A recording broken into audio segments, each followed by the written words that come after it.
side, nigga, my game vicious. With a pot and fork, got the grand wish. Can't tell the difference, my rim inches or thick bitches. Hip the misses, now nevertheless, my gang cold.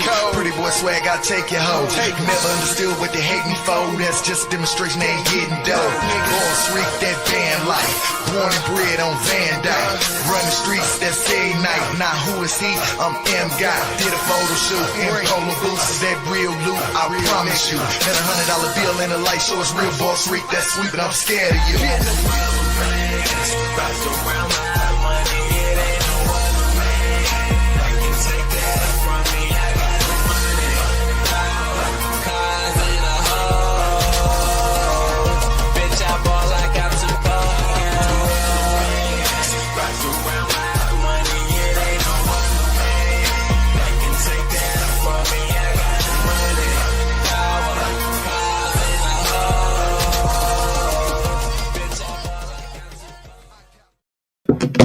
What up, dawg? It's your boy, the one and only Rick. Welcome to another episode of Feed the Streets. To the left of me, I got the infamous Kaj Reynolds, the motherfucking The modern polymath. I do it all, man. We about to dive right into it, man. First of all, I appreciate you coming on the show. This brother got hell of an expert tutelage on one of our topics. It was just going to be professional sports. He was an NFL player, formerly NFL player, also collegiate, Michigan State dominator, the whole nine, man. Big ups to him in his career, and we appreciate you for coming on. I want to just jump into the situation with Shedeur falling, you understanding the draft and how it went. So what do you think happened on that situation? Man, it's a culmination of a lot of different things that have kind of taken place. Like, of course, you got to start with his father. You look at Deion, his history with the league, his history with teams, even his history like at the draft itself. Most people don't remember, but when Deion was coming on, in New York, called him about potentially being drafted by them. He was on the phone with them and he said, What pick do y'all have? Yeah, I won't even be there, and hung up the phone on him and everything. And, Shedeur and Shiloh were both initially being represented by Deion. I think that plays a big role in a lot of this. It's unfortunate because there was a lot of hype built behind it, with him having Travis being the Heisman. And his, season that he had, it was a good season. It wasn't phenomenal, wasn't, superior season to Cam Ward or to some of these cats that they had, but from getting sacked 56 times and having a 4-win season to making a bowl game, I think that's really impressive.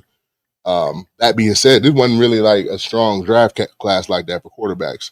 So there was a lot of things that factored into it, but at the end of the day, man, it's like you can't go into this with the same mentality or attitude that your dad had in the draft back then. And I'm not saying that he did, but I'm definitely saying he didn't go into it with the same attitude as a Cam Ward. Right. Cam Ward came in there very humble, very, hey, listen, I come from nothing. I built my whole thing up. And I feel as though there's a greater appreciation for the situation that he was in, as opposed to a Shedeur who was just, I'm not going to say that there was a level of expectation as to, I just know I'm going to get drafted in this, within this time frame, and that's not how the league works, man. If anything else, do I think there's collusion? Absolutely, there's collusion for sure. That doesn't, it's like, what are you going to do about it? Something. I think I'm gonna just be real. So Shedeur is Silver Spoon. His daddy is from that way. His daddy got it out of the mud. Shedeur don't know he a Nick. Well, let me say, he don't know he can't play the same roles as Archie Manning and Eli Manning for obvious reasons, Then Shedeur, in my opinion, I hear a lot of people saying that it wasn't a heavy quarterback draft. But if you look at the drafts, a lot of defensive players came out. So that could make one person believe maybe the defense was so good that an average quarterback would look terrible and a good quarterback would look average. I mean, I don't know if I agree with that because there's such a broad spectrum of where everybody getting drafted from that you can't say that because you had a bunch of people. Like you could have had mad people drafted out of the MAC or something. You know what I'm saying? And they're not playing Shador. You got Right. that are defensive players. You know what I'm saying? So it doesn't necessarily quantified as because the defense was good that. But I will say that there are things that showed me that he's an NFL quarterback for sure. His time in Jackson State even was, phenomenal to me, and it proved a lot in that time. His time at Colorado was very good. Now, I don't know if that qualifies you as even a second, third round draft pick if we're simply going off of that one season at Colorado and those 2 seasons before at Jackson State. So that's Pac-12, right? Colorado. They were actually they Big 12. They spent last year was their first year in the Big 12. The year before that, I think they were still Pac-12. Okay, I think. So I gotta look that up. now I know you know a lot about defense and offensive lines. How did you feel about his offensive line? Man, it's trash, but that's to happen when you're rebuilding a program. So with him having a trash offensive line, Mhm. and then to put up the second most touchdowns, or was it? Yeah, second most touchdowns, fourth most yards, number one in accuracy. Mhm. If he had an actual line and a running back, do you think he would have been better? I think he would have been better. I question if that would have I think it would have been better for sure. It would have made a difference. Do I think it would have made all the difference? I'm not sure, and it's hard to say. Gotcha. It's always hard to say, well, if this would have been different. But I will say this: 56 sacks is a lot. It's a lot of getting hit. Yeah, you know what I'm saying. Yeah. And even in the year previous or the year prior, he still had a really good season. He still was doing his thing. This year, I think the things that hurt him the most are the bowl game, because he got exposed in the bowl game. What happened there? Just they didn't pull. I can't remember the specifics of it. They didn't pull the game out. He didn't have his best game there. I think he threw some picks. I had to go back to the stats and look. I'm not a stats dude, so I always got to go back. You know what? And I'm pulling them up right now. But the bowl game was a little bit tough. And just apparently his interview process wasn't that great either. And that plays a huge factor in the guys getting picked up and not getting picked up. So now looking at his numbers, right? 74 completion rate, 4,100 and 34 yards, 37 touchdowns to only 10 interceptions. And you're still in some type of conference to go 9-4 with a team that previously lost them all.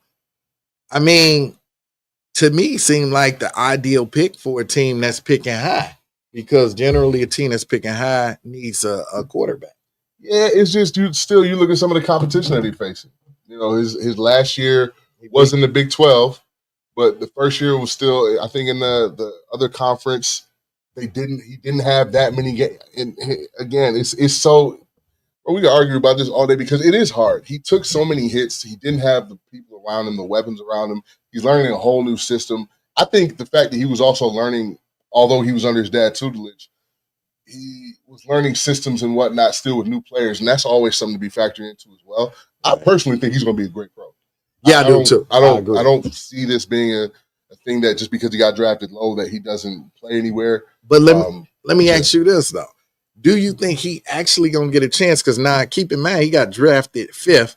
So, and as being a pro, they're gonna call string 1, string 2, string 3, and then you only got so many reps in practice. And so, how many reps do you think he'll really get being a 5th rounder if they treat him as a true 5th rounder? Hey, listen, this is gonna be one of the most loaded and talked about quarterback battles in a minute for a camp. Like we thought Russell and my mans were big last year in Pittsburgh. No, this is gonna be a big one. Like you got Deshaun, you got my man. Deshaun's out. Oh yeah, Achilles. He's out. He's out. But you got what's Flacco. His recovery on that? He won't play this season. Did it happen late last year? Yeah, he could be ready. But I don't think he want to come out. I don't think Cleveland want him to come out because they got fucked over so bad on their contract. And then you got Flacco, which is the name starter as it sits now. Kenny And the Pickett. long-term situation, I don't think Kenny Pickett is either. I respect Kenny Pickett, but I don't 3 see it. teams in 3 years. I mean, Yeah. basically, you're a football whore at this. My thing is, if you're that decent, you stick somewhere, even as a For backup. sure.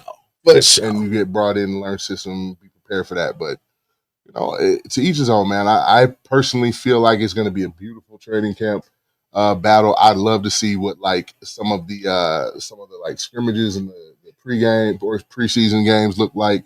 But do you think they're gonna give him a chance? Yeah, you got like, to. do you honestly believe? I think so. I think so. You know what? I'm trying to be optimistic, but it's hard because, all right, let's do the math. You get 1 minute, this dude is falling to the point where it's crossing our mind like, oh, he might be going to Canada. Mm-hmm. You know what I'm saying? Oh, no.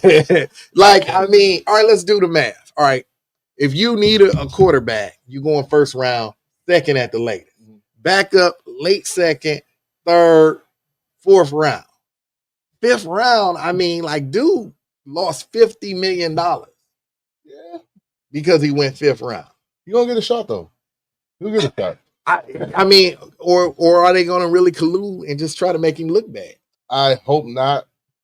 I would hope that once he gets to camp, they allow for his play to really be the factor. And I know it then comes down to, well, what if he don't even get the reps? He's not going to get the reps. He was still drafted, bro. Like, he's going to get at least a preseason game. He's going to get series during practice. He'll get some reps. The thing is he maximizing? And I think more so what they want to see is, what's his attitude like when they're not on the field? I think that's what they really want to see. Is this going to be the Shedeur show, or are you about football? I think that's what it truly is going to come down to. How much are you really willing to dedicate to football, not the social aspects, or not the, all the other stuff that's around? But if we just talk football for Shedeur, right? Let's eliminate his father. If his father wasn't in the play, we'd be holding a whole different conversation. This wouldn't even be a conversation. Right. I don't think he would have gotten drafted this high. You don't think so? You think he'd have went lower if he wasn't Deion Sanders? Really? So you think you want to know what I think? Is better? You want to know what I think? I'm not saying that. What I think would have happened is there are a lot of quarterbacks this year that were really good that either waited to come out or didn't get the shine that Shedeur got. And I can very confidently say that if Deion weren't his dad, he would have had a great season still. And we're just talking same talent, all that kind of stuff. Deion's not his dad. Here's why I think it works out in his favor that it wouldn't have worked out is because he's not a legacy kid. You see some of these other legacy kids who are still getting just even opportunities just because they are legacies, right? If Deion is his dad and he goes about this in a different way and is more humble and is more... But what did he do that wasn't humble? From what I'm hearing, and of course this is from what I'm hearing because all these meetings are behind closed doors, but when there were pre-interview package that were sent out where you got to learn the offense essentially and be ready to talk about them and discuss it. And from what I heard, he would send a packet, didn't study it, wasn't prepared to talk about it. There was another team that said that they had actually called in the pre-draft process a couple of months ago and were trying to schedule like workouts or not workouts, but interviews, all that kind of thing for, down the road. And he basically just refused or was told by his dad's people, yeah, no, we're not interested type thing. I bet. And I bet when that clock was ticking around the fourth round, I sure wish they taken all them calls then, right? And that's why I'm saying like there was an ability with the Sanders name to carry that and have used that as like a propeller, and instead I feel like the opposite was done. So, I think he got like a dark cloud over him because not of what his father did. That didn't help at all. Mm-hmm. But name another player that you can really compare to Deion Sanders. Not his kids, but just period. So you think it's kind of like how Michael Jordan's kids like are duds? Yeah, they duds. So people are looking at him, even though he's doing good compared to his father, he's still a dud. And that's tough, man, because it's not like his father when he played his whole career at one school either. Right. He was following and chasing around with his dad. So that plays a role too when you're not able to get established somewhere and really. So let me ask you this. Do you think you think Shedeur could hit a home run in the major leagues and score a touchdown in the same week in the NFL. Absolutely. So comparatively, Shador doesn't even look like his son. Honestly, he looks like a kid that got coached by D. And just to kind of double down on what I'm saying, all the kids at Jackson State got better under D.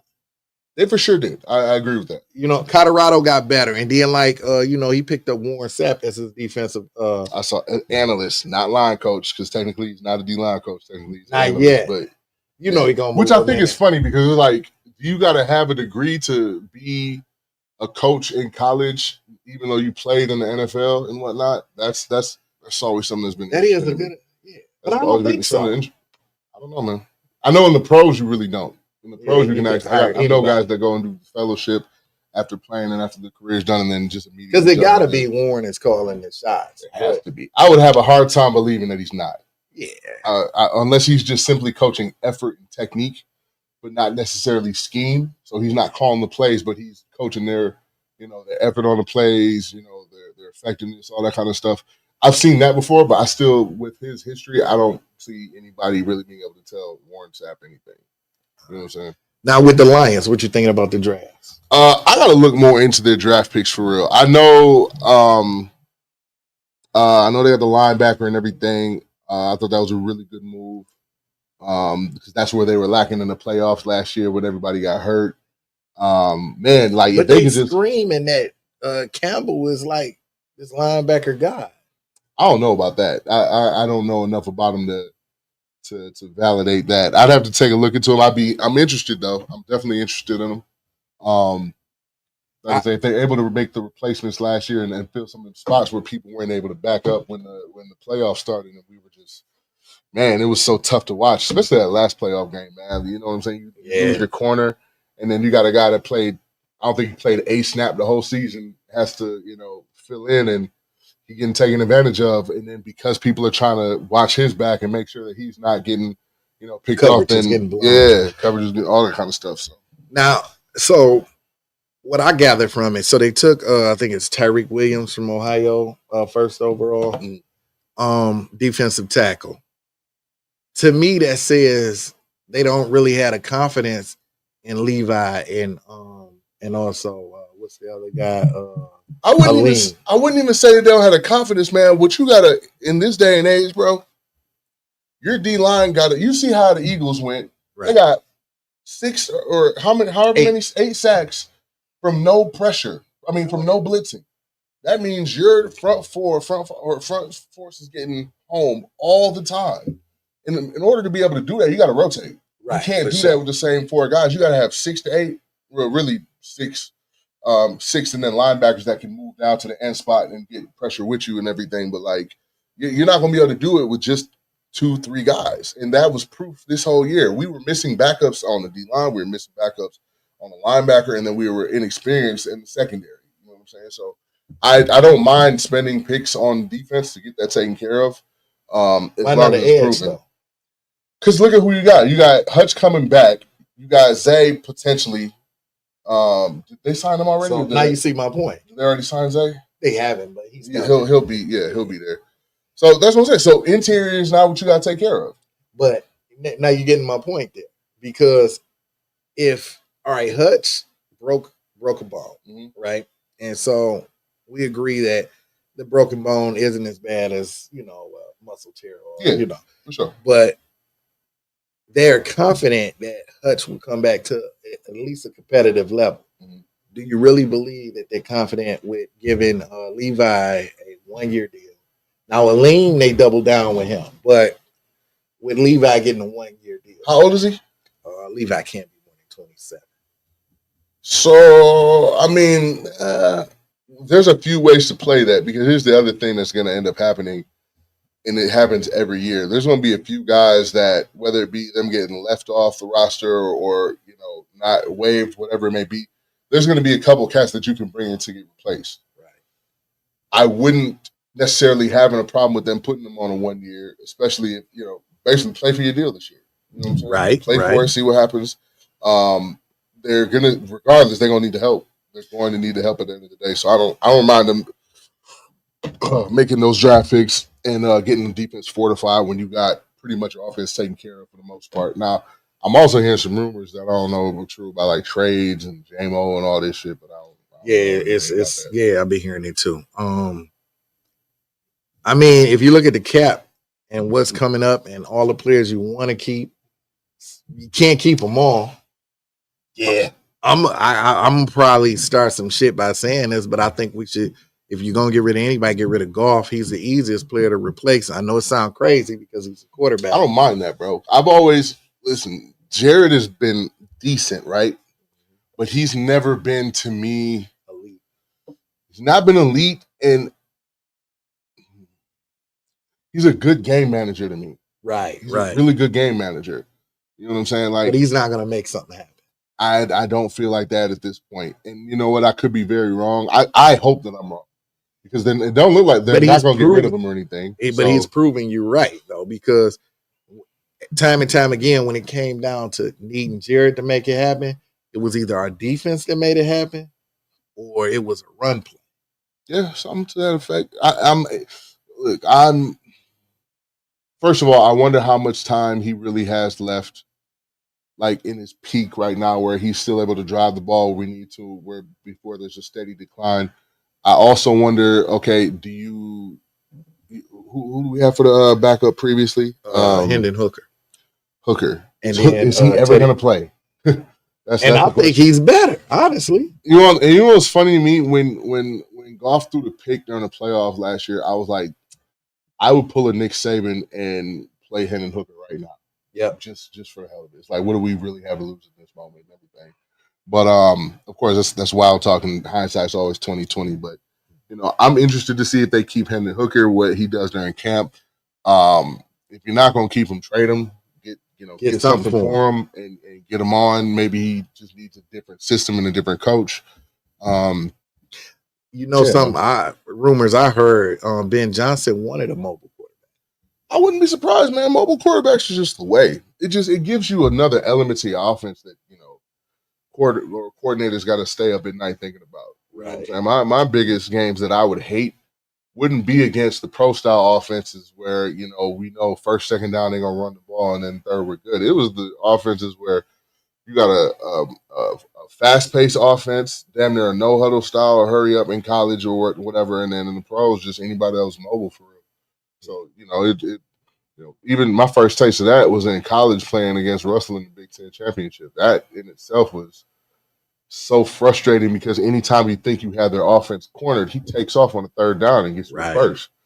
So it's so you knew Russ was going to be Russ before he was Russ. I knew him and JJ were nice like that. Okay, yeah, JJ especially because I was still on offense when we played against them in the Big Ten title game, and I was doing like heavy special team stuff, and I'll never forget having to go and block him on I don't remember if it was a field goal or if it was what it was, but we ended up stalemating on the line of scrimmage.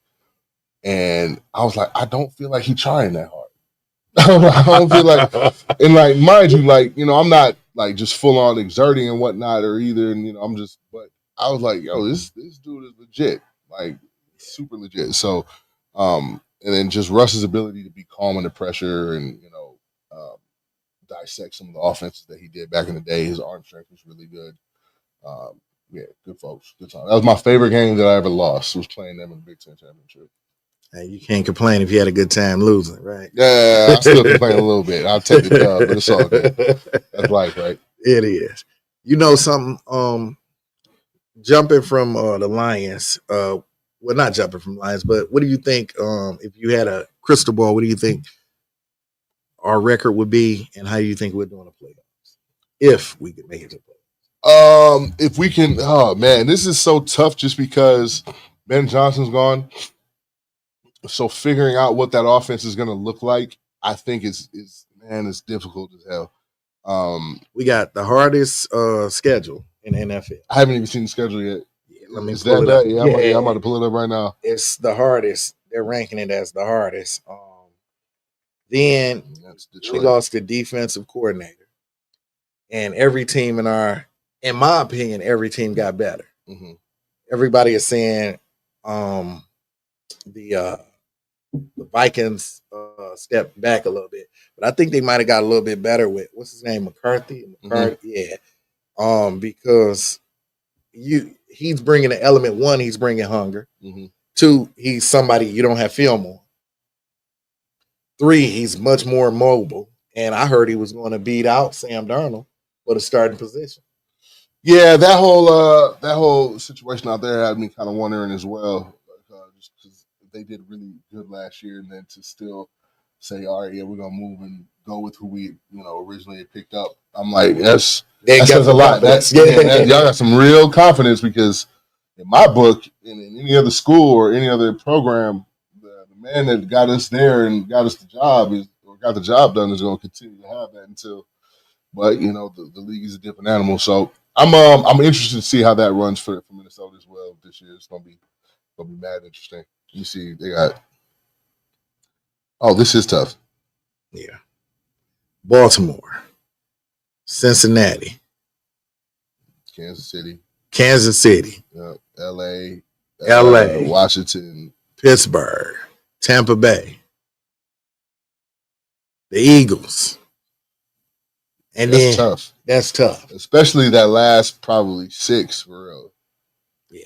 Yeah. Philly, Washington, LA, Baltimore, Cincinnati, Kansas City. Yeah, that's a tough schedule. And you can never count out the Steelers. Steelers is a trap game. Cowboys is potentially a trap game. I haven't put no stock in the Bears yet. I'm sorry. Really? Chicago is still Chicago. Even with Ben Johnson. You got to prove to me. You got to show me something first before I just count you into it. They got me a little nervous. I'm not going to lie. And Green Bay. Green Bay got a lot more offensive weapons. And then Caleb Williams is set up for successful. Listen, Caleb is a good quarterback. He's not exactly my personality, my style, but I still respect the game and I see the potential. I just don't know if him and Ben Johnson going to sync like that in the first year. I really wonder. And that's still the fact that it's just Chicago. And that ownership group is just... But you notice how they said about the Lions. And the next thing you know, the Lions just came out biting. You know what I mean? But you know what, though? That's a Campbell thing. Right? That's a Dan Campbell thing. You know what I'm saying?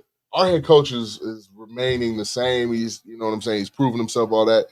Ben Johnson has not proven himself as a head coach yet. But he has as an offensive coordinator. Yeah, but that's a whole different thing going from coordinator to coach, man. That's a lot of This is the thing. When you're a coordinator, you don't got to worry about managing all the personalities. You don't got to worry about the front office. You don't got to worry about any of the extra stuff. All you got to do is call the plays and call them good, and that's it. And make sure your staff under you is doing their job. When you're a head coach, a whole different game, man. You got to, like I say, the personalities, the front office, the media. You're the first one taking the blame, whether warranted or not. And so I'm not, like I said, I'm not saying that I don't have faith in Ben Johnson. Okay. It's just, you got to prove to me that you deserve to be a coach in the NFL, a head coach in the NFL. Now, this is what I see. The dude is proving that he's intelligent. So that means he can learn. I'm pretty sure he could put an assistant head coach in the place to take off the slack or whatever he's weak in. What are you going to do? Who's it going to be? You short on time. We got any coach, really. Right. See, it can't be any coach. No. Just to pick up, because assistant head coaches don't really do shit. Most people don't even know they exist. Their job is really to do that, assistant head coach. So let's just say I got an issue with dealing with multiple personalities, but I'm an offensive genius, right? Mm-hmm. I could focus on working with the offensive coordinator, keeping that going, moving the ball, and making that happen. Defensive coordinator, Chicago, to me, has a stellar defense already. Mm-hmm. I believe that their defense didn't look as good because their offense was so terrible. That's that's totally incorrect. They for sure were not able to stay off the field and whatnot. So I feel that. And so with Chicago getting better on offense, right? So, they drafted a tight end and a wide receiver. They already got DJ Moore and Doomsday. So they got and then they got Cole Kmet. So they got 5 top-notch receivers out there that can catch the ball, block, yards after the catch type of guys, right? Ben Johnson type of dudes. Then you got DJ Swift, and then Roshan Johnson and somebody else back there. So they got a decent run game. Their offensive line was terrible. If so Caleb, his rookie year, he was the most sacked quarterback in the NFL, but he had the least amount of interceptions. So that go to show that he's smart with the ball. For sure. And like I said, he's super talented cat. He didn't. It was very similar to Shador, where he did not have the offensive line, didn't have the people in front of him. Very similar to Shador again, a new system that you're going to be learning very quickly. I'm not saying that they don't have the ability to go and take this far. If anything, they'd be one of my dark horse teams for the year. For sure. Right? But I'm not giving them the credit up front when Johnson ain't proved himself yet. You got two cats that are his new primary targets, but they're rookies. And there's a lot of unknowns yet. There's a lot of unknowns with that team. I definitely would not put them off to the side and say, oh, they're having a terrible year or anything like that. But I'm interested to see what the jump and the progression is going to be for Caleb Williams from year 1 to year 2.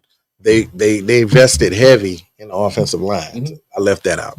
They got the center from Atlanta, which was rated PFF or something like that. He was the number 1 center in the NFL. They picked up Jonah Jackson from our Jonah Jackson, but he was over in LA. Okay. They brought him back, and then they got another guard. And then their tackles was okay, and then they drafted a tackle. Okay. So they got a whole new starting front, and I think they got a new start. So it's really this, to me, I think this is either, they're all in on Caleb, and it's either like, hey, prove it, or we might move on. Oh no, they're for sure all in on Caleb. You know what I'm saying? He'll get at least 2 more years, I feel like, to try to make his case. But he definitely has to make a jump this year for there not to be some sort of battle going into next year's camp, or where they're already looking off to the side like, all right, we're gonna have to, figure something out of this. Yeah, because Tyson's not bad. The backup, Tyson Brunson or whatever his name is. Where is he from again? I forget, but he did pretty good. And he actually won a few games when they moved away from Fields, when Fields was hurt. So he's got more experience, and they chant his name, so he's got a little heat there. But now, not jumping from the NFL, but we got to, because we're trying to run through some things.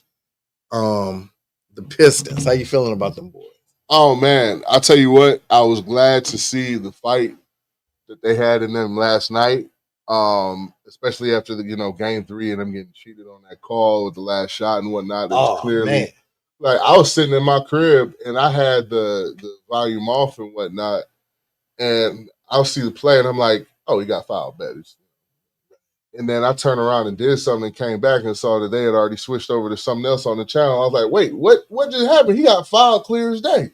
Man. And then I realized they never called it. There was no call. It was tough to watch.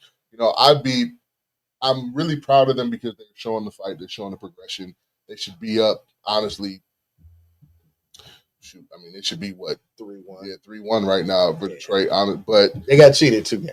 Yeah, I don't like putting stuff in the refs' hands either. But my God, like it's hard to. Wait a minute, they would have won a series if they got 2, right? No, well, if they'd have won the last home game, that would have made it 3. 2 home games. They won the. Didn't they? We lost both. We lost both of them, and I was there. Okay. Disappointed. They lost. Oh yeah, I saw you on the socials and everything. They lost both times by the hands of the ref. And I was frustrated as hell watching the last one, and they had done so well to fight and to keep them off for that last fourth quarter, especially after that first game when they gave up that 9 or 8 point lead and whatnot and blew it, but. I love seeing the fight, man. Cade's doing his thing. I wish he would take over a bit more earlier. They're missing 2 starters, too. Yeah. They got my man's down low. Listen, that is probably the biggest thing they're missing is being on the boards right now. Man. They get killed on the boards. They get killed. But shout out to, oh, my God, Cabin 12. I know. My God. Tobias. Tobias been doing his thing, subbing down, playing off the switches, getting boards down low and whatnot. Dennis Schroeder, props to him because I didn't really like the move of picking up Schroeder in the first place. Okay. But he's definitely, been doing his part, been showing off and doing his thing there. And hopefully, they're able to pull back and make some history and come back from being down to tie this thing up and potentially go. Listen, they go to round 2, successful year for me. Even if they take this to 7, it's a successful season for me. Yeah. So I'm excited to see what they do in the offseason, get a little bit more help at the 5 and maybe at the 4. Just keep building. But they got a really good thing rolling right now. Yeah, they do. My opinion, I think if we win tomorrow, I think we'll win the series. You think so? We go back to New York for 7 and beat them? I think we're going to upset them in New York because they're going to go in there with a chip on their shoulder and believe that they can win. Mm-hmm. And they know that they already lost a couple games due to the refs. Yeah. And so now it's kind of like, with all the talk, everybody talking about the refs and everything like that, they might get a better break in New York. They just got to go there and win in that hostile environment. And I really don't see New York winning in Detroit, because when I say Detroit fans, Oh, I'm aware. I'll say this. I was very pleased to see the lessons that they've been learning in this playoff series. You've been seeing them grow up a little bit, like we talked about the first game with them blowing the lead and whatnot. But the composure to come back the next week and continue to fight, and then say, okay, we're going to switch this up in the third. We're not going to just let this get out of hand and then have to, come back, fight or anything like that. And then, this last game with them being down a big and still being able to fight, get the boards and get everything necessary to take it to make it competitive in the fourth still, so they're not having to chase. I'm hoping they can turn that into, 2 games win and say, okay, we learned everything we need to learn about this team for the series. Let's go ahead and handle business and try to bring this thing back to the city for, 6 and 7 and go from there. But yeah, man, I'm excited for him, bro. I'm super excited for him. This will be our last home game. Yeah. Yep. So they're gonna have to do it on the road. Mm-hmm. I'm with you. I'm excited. I'm optimistic in this one. I really do feel like we can win it. I think it's ours to lose. Sure. And I'm proud of them. I'm with you on that. I think they had a successful season already. Honestly, to have 2 starters out, and you giving a team that's got a better record than you hell. Yeah, you know what I mean. So I'm proud of them. What's got me tripping is the Lions doing good, Pistons doing good, the Tigers doing good. Yeah, and the Red Wings fell off. Oh man, that was tough. Yeah, that was tough. I was going to the Wings games too and everything at the end of the season. And I was really hoping they were gonna make the push to make it to the playoffs and everything, but that didn't end up happening. But yeah, man, I hope the Red Wings pull it together. I'd love to see it where Detroit, like all the sports teams, are winning at one time. Wouldn't that be the shit? Yeah, man. I don't think we've had that before. Where everybody firing on all cylinders and whatnot. It was always the Lions was dragging. Yeah. So, 14 year when they, or 04 year when they, won the title and everything, and Lions had just a terrible season. I remember that was like it was yesterday, but I'm proud of them, man. I like seeing the progress, and this was my first year actually going to games at Little Caesars and whatnot. So I like the environment too, man. It's really, it reminds you of the Palace a little bit with the rowdiness and whatnot, and yeah, man, they got good things going on there. Hopefully, this won't be a one and done, one off year. They be going in on Brinson too. Yeah, so man. He get the ball. Fuck you, Brinson. Every time. And I'm like, they don't lay off. I'm like, does this be going on in pregame warm-ups and all that too? But and then I'm like, to go to New York though, it's got to be just as bad, because New York fans are, even though it's kind of like LA where it's more of a star-studded event, and everything. But I'm wondering if it's still as hostile as they used to make it out to be back when like Ewing and all them cats was playing. You know what? I haven't had the privilege to be in Madison Square Garden, but what I can say about the local stars in Detroit, they got a Hutch cam. Oh yeah. I've so seen everybody that. wearing with the jewels and everything. Yeah, I saw it. So one dude, the last game was tearing up hundreds. I say, he was tearing up hundreds on the big screen, like just ripping them. I said, man, I need to build him a house, man. You know what I'm saying? I don't care how much money I got. I ain't never going. No. I ain't at a game. And he kept tearing them like. I hope it was fake. Nah, that was real. Them boys was real, man. Let me tell you something. I've been behind there with some clear tape. Yeah, you ain't lying. You ain't lying. I'm kidding, but that's why I tell you what I do like too. They got that that section. The Where they got club the section? The club section with the You food. get the full Oh man, course meal. Change the food out every quarter. I was like, I like this. Yeah, this is all right. Yeah, they had lamb chops. What the hell is that shit? The meat, the steak with the bread around it. God damn, I can't think of it. It's a fancy ass name. Some shit you'll never order, but be forced to eat at some type of restaurant. Damn, what is the name of that? That's funny. Fuck, and you hear it all the time. As soon as I say it, filet mignon. Oh yeah. There was filet mignon. They had fried lobster, like deep fried lobster. Yep. I just like that they keep the burgers the wings and the pizza out the whole game. Like, get this Little Caesars pizza and wings. Man, the Little Caesars pizza at Little Caesars Arena is the best pizza next to my family shit on Gratiot and all. Y'all know who y'all is, but they got some good pizza though. But I gotta jump on Shedeur before we get out of here, man.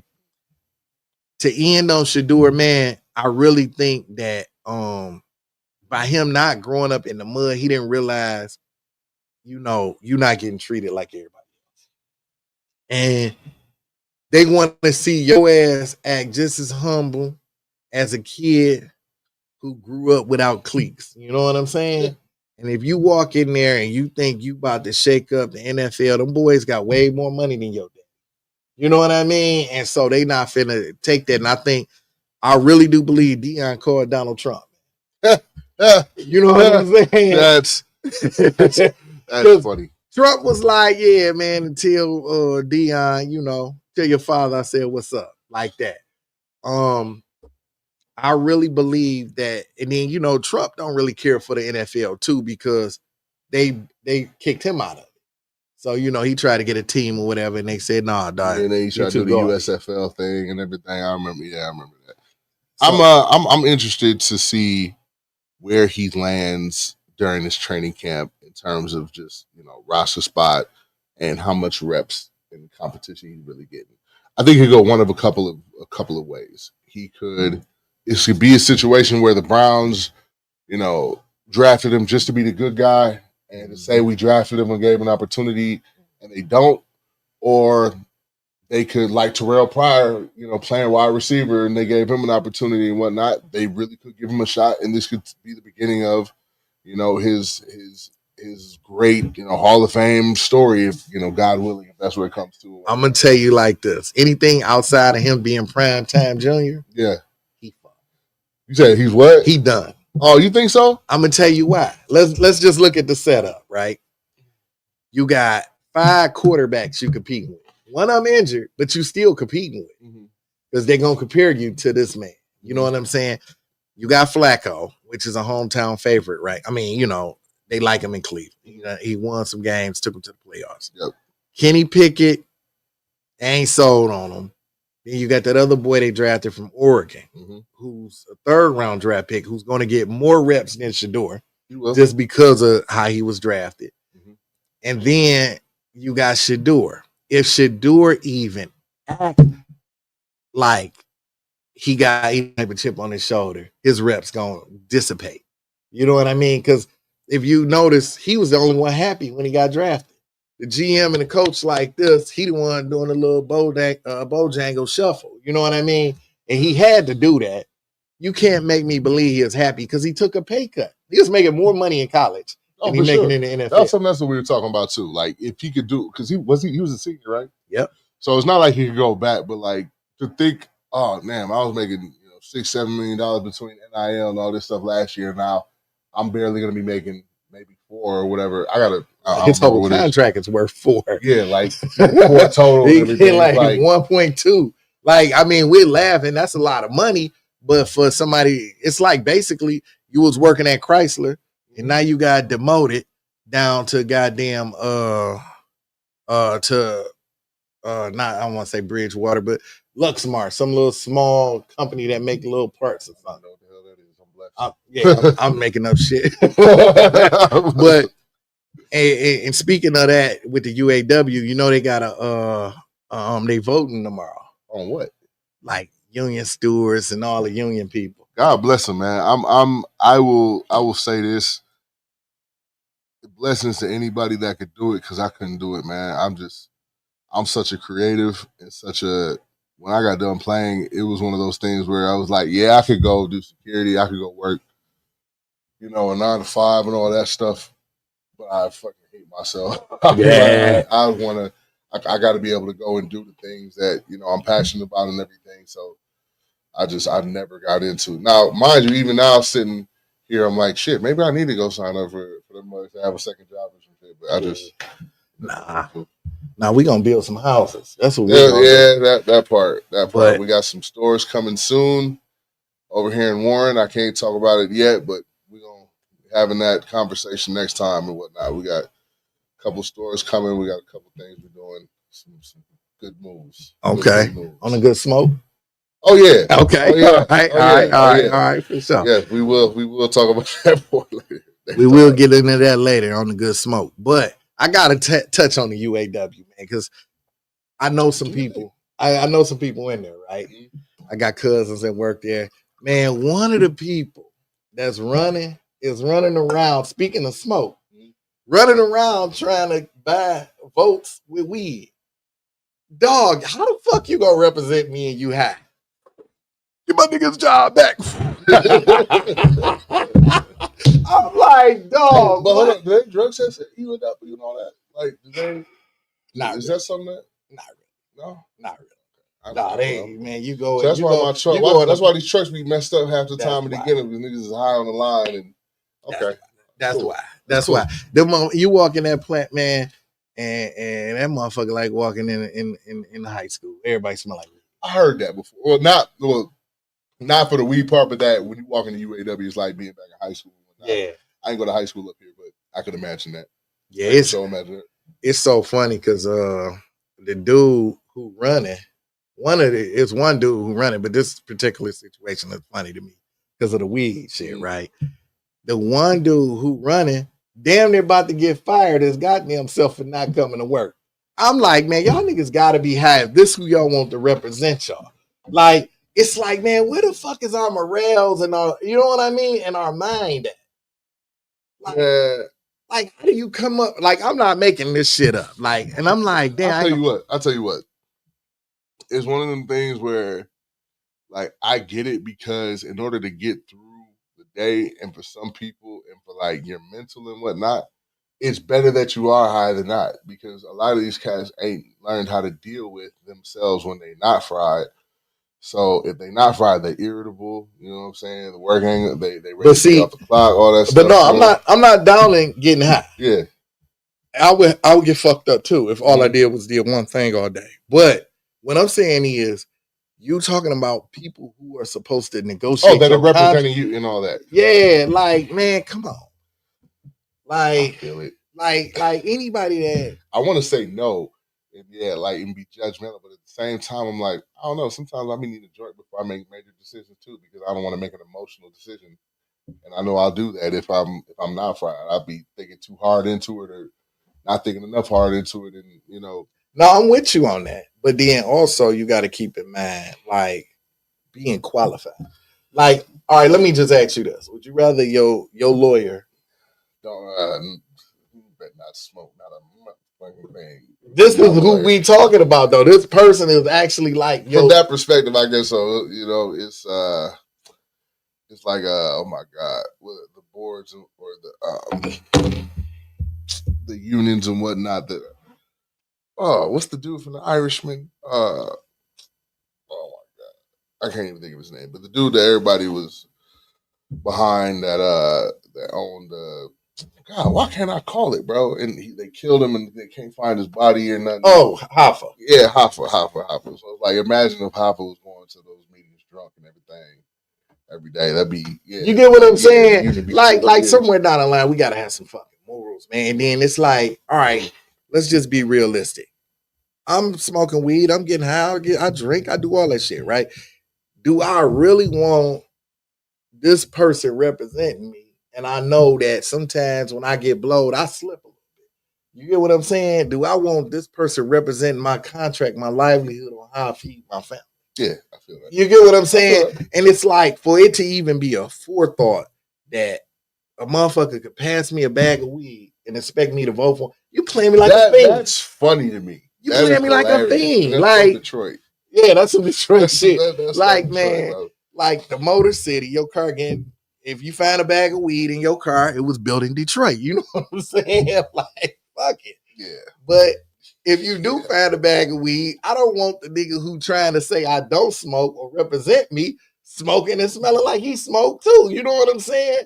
Like, we both in there looking stupid. Like, y'all mess around in your benefits. The whole benefits contract been messed up. His buddy was fired when he wasn't looking. I suppose I understand. It's like, man, I don't know, man. They better vote and do the right thing, man. Vote people that's gonna represent you, man. That's why our situation is fucked up right now. And it start with the people you see that you vote, not the people that you don't see. Like, everybody pennies in a bunch over goddamn the redhead dude, Donald Trump. Oh, Trump, yeah. But he ain't even the ones who, the shit he do don't even affect the average person. You know what I'm saying? Oh, it for sure does. But I understand what you're saying in that those who he actually represents and affects directly are not even in like that wealth class and whatnot that you and I are normally in. Well, depending on the year. But yeah, I get it. You know what I'm saying? Like, so the people who we need to be worrying about is Dingo and John James, and you know what I mean? Like, our local congressman and direct effect on the state and all that kind of shit. Exactly. And so, you know.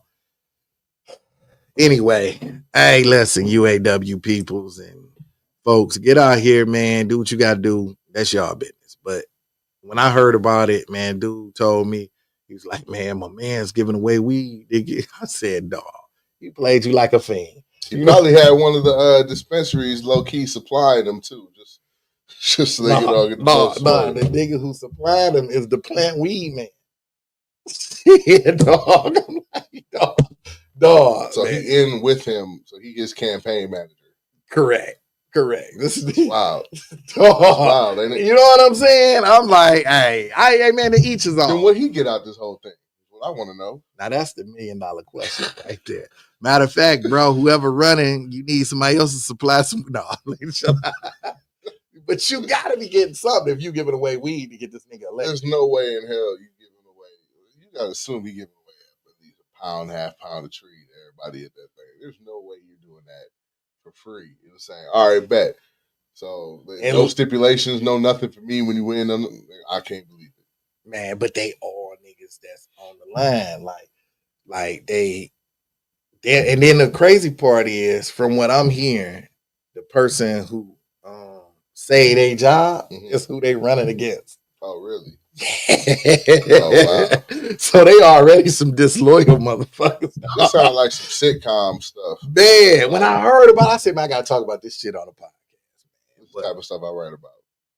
Man, I can definitely get you some more in depth on it. Oh, please do. This needs to be a whole segment. What's going on at GM? Right. Even though I ain't working there, we'll have different folks that work there come up and talk about. We probably could too. That should be a segment, like what's going on at GM. And Christ, them motherfuckers gonna get fired like a motherfucker. We gonna have to blur their face. That's cool. We got the tech. We got the tech, right? We got the tech. We got the tech. Right. So hey, listen, if you know something about what's going on at GM Chrysler Ford, let us know. We gonna have y'all come on. But we gonna end this. Got a turkey sandwich and a blunt for you. Go ahead. Turkey sandwich and a blunt. What up? But anything you want to close with? God is great. Amen. Things going on that could be so much worse in life. Take it as drive. Continue to do what you got to do. Faith without works is dead. And keep dreaming, man. Keep pushing towards your dreams. Don't let these folks put you in a box. Can't put me in a box till I'm dead. So. Facts. Hey, man, it couldn't have been said better than that. So, again, I'm the one and only Reek. My dog, Kaj Reynolds, my fucking football guru, superstar. That's my dog. And we're going to be talking about some things later on some good smoke. You know what I'm saying? So, holla at your boy. We plugged up. Get at us on the next week. Good evening, folks. Eastside nigga, my gang vicious with a pot and fork, got the grand wish. Can't tell the difference, my rim inches or thick bitches, hip dimensions. Now nevertheless, my gang cold. Pretty boy swag, I take your hoe. Never understood what they hate me for. That's just a demonstration, they ain't getting dope. Born freak, that band life. Born and bred on Van Dyke. Run the streets, that's every night. Now who is he? I'm M Guy. Did a photo shoot in polo boots. Is that real loot? I promise you. Had $100 bill in the light, show it's real boss freak. That's sweet, but I'm scared of you. Getting the real things wrapped around my